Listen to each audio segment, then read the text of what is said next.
Hello everyone, সবাই কেমন আছো? আশা করছি সবাই খুব ভালো আছো আর আমিও খুব ভালো আছি। আজকে আবারও একটা ভিডিও নিয়ে চলে এসেছি। আর আজকে সকালটা আমার শুরু হয়েছিল একদম ছাদ থেকে। আজকে ঘুম থেকে উঠেই না একটু ছাদে চলে গেছিলাম। আর এই সকালবেলা ঠান্ডা ঠান্ডা হাওয়াটা না বেশ ভালো লাগে। ছাদে না আজকে অনেকটা সময় কাটিয়েছি জানো তো। তারপরে নিচে এসে ফ্রেশ হয়ে নিয়েছি, নিয়ে এখন চলে এসেছি ঘরের সমস্ত কাজবাজগুলো সেরে নেবো। আর এখন যেহেতু সকালবেলাটা একটু তাড়াতাড়ি ঘুম থেকে উঠে যাই, তাই সমস্ত কাজবাজগুলো না মোটামুটি তাড়াতাড়ি হয়ে যায়। আগে যেহেতু একটু দেরি হতো উঠতে, তাই সমস্ত কাজবাজ করতে অনেকটা বেলা পড়ে যেত। তো এদিকে দেখো কথা বলতে বলতে আমার বিছানাটাও গোছানো হয়ে গেল। কালকে কিছু জামা কাপড় ছিল, সেগুলো এখন তুলে ভাঁজ করে রাখবো। আচ্ছা, তোমরা যারা যারা আমার ভিডিও দেখছো, তোমরা কিন্তু অবশ্যই আমার চ্যানেলটাকে একটু সাবস্ক্রাইব করে দিও। যারা নতুন এখনও চ্যানেলটাকে সাবস্ক্রাইব করোনি, তারা প্লিজ একটু আমাকে সাপোর্ট করো, আমার চ্যানেলটাকে সাবস্ক্রাইব করো, ভিডিওতে একটা লাইক করো আর অবশ্যই একটা করে কমেন্ট করে জানিও।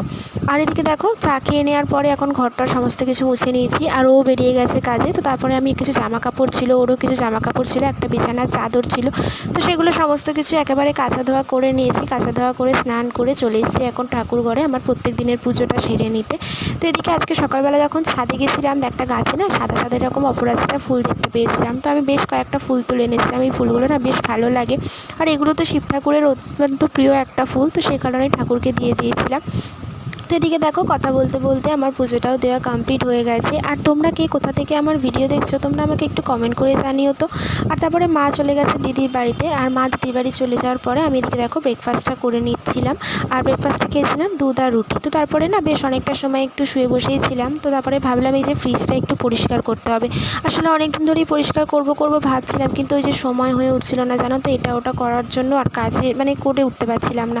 তো সেই কারণে ভাবলাম আজকে যখন একটু ফ্রি আছি, তখন এই ফ্রিজটা একটু পরিষ্কার করে নিই। আসলে সত্যি কথা বলতে এগুলো তো আমাদের দৈনন্দিন জীবনে ব্যবহার করা হয়, তাই এগুলো না মাঝে মধ্যে একটু পরিষ্কার করাটা খুব দরকার। আমাদের হয়তো সময়ের জন্য হয়ে ওঠে না ঠিকই, কিন্তু তবুও একটু সময় বার করে যদি করতে পারা যায়, সেটা আমাদের জন্যই ভালো। তো দেখো এখানে মোটামুটি আমার ফ্রিজটা পরিষ্কার করা হয়ে গেছে। তো আর তারপরে সেরকম কোনো কাজ ছিল না, আর ঘরে আমি একাই ছিলাম, কারণ মা ছিল দিদির বাড়িতে। তো তারপরে মা আসার পরে এখন দুপুরবেলা লাঞ্চ করতে বসে গেছি। তো চলো আমি এদিকে লাঞ্চটা সেরে নিই। আর আজকের ভিডিওটাও আমার এই পর্যন্ত। কেমন লাগলো